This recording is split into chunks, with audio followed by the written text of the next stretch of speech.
ഈ സാധനം ഇല്ലാത്തൊരു ബേക്കറി കേരളത്തിലുണ്ടാകാൻ സാധ്യതയില്ല. ഈ പഞ്ചസാര പാനിയിലൊക്കെ ഇട്ടിട്ട് അങ്ങ് എക്സ്ട്രീം മധുരം ആയതുകൊണ്ട് തന്നെ ഇത് പലപ്പോഴും അണ്ടർ റേറ്റഡ് ആകാറുണ്ട്. എന്നാൽ ഇത് കണ്ടാൽ ഉടൻ എനിക്ക് വാങ്ങിച്ച് കഴിക്കാൻ തോന്നും. അതിൻ്റെ ഫലം എന്താണെന്നുള്ളത് ഇനി HbA1c ഒക്കെ ചെക്ക് ചെയ്താലേ അറിയാവുള്ളൂ. എന്തായാലും ഒരു 6 മാസം മുന്നേ വരെ വലിയ കുഴപ്പമൊന്നും ഉണ്ടായിരുന്നില്ല.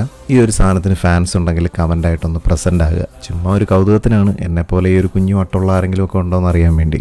ഇത്രയും പഞ്ചസാര പാനിയൊക്കെ ഇട്ടതുകൊണ്ടാണ് ഈ സാധനത്തിന് ഈ ടേസ്റ്റ്. കാരണം അല്ലാതെ ഈ ഫ്രൂട്ടായിട്ട് നിൽക്കുന്ന സമയത്ത് ഇതിലൊരു കറയും ഉണ്ട്, കഴിക്കാനും അത്ര പറ്റത്തില്ല. എന്നാൽ ഇതിനങ്ങനെ പഞ്ചസാര പാനിയിലിട്ട് മുക്കി മധുരമൊക്കെ അങ്ങനെ അടിച്ച് കയറ്റിയതിന് ശേഷം ഇതിൻ്റെ ഫ്ലഷ് അങ്ങനെ ചവച്ച് കഴിക്കുമ്പോൾ ഒരു പ്രത്യേക ഫീലാണ്. ഇപ്പോൾ പ്രീ ഡയബറ്റിക് ആയിട്ടുള്ളൊരു പ്രത്യേകം ശ്രദ്ധിക്കണം. ഞാനിത് കാണിച്ചെന്ന് വെച്ചിട്ട് ഇത് വാങ്ങിച്ച് കഴിക്കാനൊന്നും പോകണ്ട. പിന്നെ ഒരു ആഗ്രഹത്തിന് പോലും മധുരം കഴിക്കാൻ പറ്റാത്ത അവസ്ഥയിലോട്ടൊക്കെ ചെന്നെത്തേണ്ടി വരും.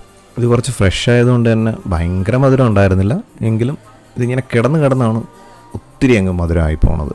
അതായത് പഴകും തോറും വീഞ്ഞിൻ്റെ വീര്യം കൂടും എന്ന് പറഞ്ഞ പോലെ.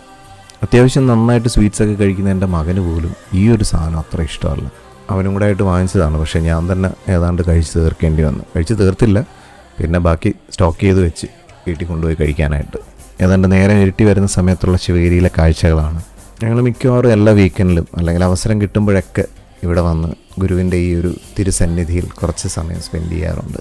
ചെറി കഴിച്ചപ്പോൾ വായിൽ ആസ്വദിച്ച് കിട്ടിയ മധുരത്തേക്കാൾ മധുരമാണ് ഈ പ്രകൃതി തരുന്ന ഊർജം മനസ്സിന് തരുന്ന ഒരു ആനന്ദം.